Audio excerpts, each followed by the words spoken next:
Hi everyone, Dave here. This is a quick update I wanted to share with you with this latest installation I did this past summer. It's now January in 2018, and I installed a 1,000 liter tote in the ground, and I've had styrofoam insulation to ensure that it wouldn't freeze up. I've got a 3-inch ABS pipe here with a 2-inch filler hose that comes out of the back of the truck, just gravity feed. And I use a sump pump with the small portable generator to pump it from the spring. Anyway, I just put in about maybe 600 liters, and that's the first time I've filled up since we had snow on the ground. And I wanted to share the pump box is underneath the snow right there. Before we had snow back in early December, and it was about 20 below.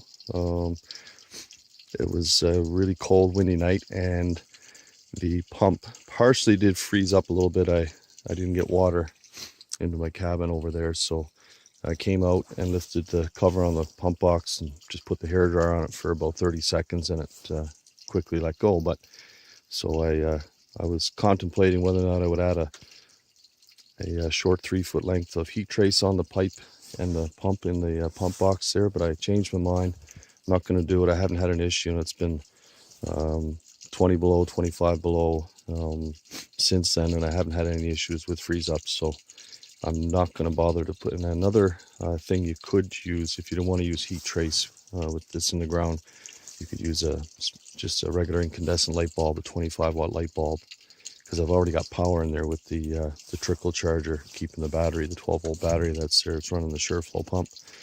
So you could use a small 25-watt bulb just to provide enough heat to prevent it from freezing up if you get extreme cold temperatures. But as previously mentioned, I don't think I'll have issues with freeze ups now that the snow is on the ground.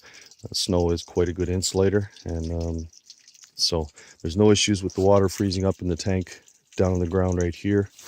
And I've got no issues anymore. I just, like I say, the one time with the pump in the pump box, that's well insulated as well. And no issues with freeze ups with the line under the ground. So I just thought I'd share that with you. So quite happy. If I have any issues throughout the remaining winter months here, I'll definitely do an update with this water tank in the ground. But for people out there that are living at their cabin or looking at moving off the grid, and they're interested in a water setup where they don't have a water source nearby, this seems to be working out quite well for me. So, and that's just the last little bit of water draining out of the tank there. So this 1,000 liters that's in the ground, I can go about another maybe, I can go about 4 months with one tank. But where my truck can only, where it's a half-ton pickup, I can only carry roughly about half, 600 liters maximum, like I transported this evening. But so yeah, every 2 months, and that's all I've got to transfer the water. So it works quite well. And if you guys have any questions, you haven't seen the video previous to this one, I'll add the link in this video below. As always, take care, and thanks for watching.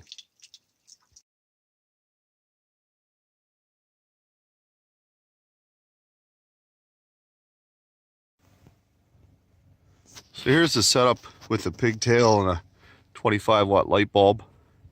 An incandescent bulb gives off a lot more heat. It's 25 watts. And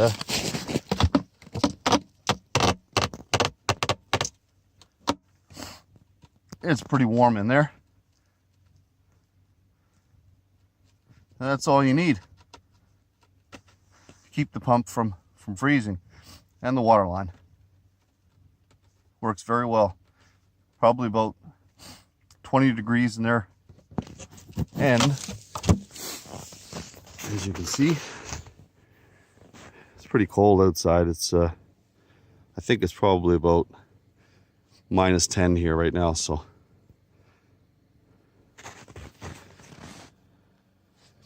that's with the incandescent light bulb. 25 watts, doesn't consume a lot of power, and it works quite well.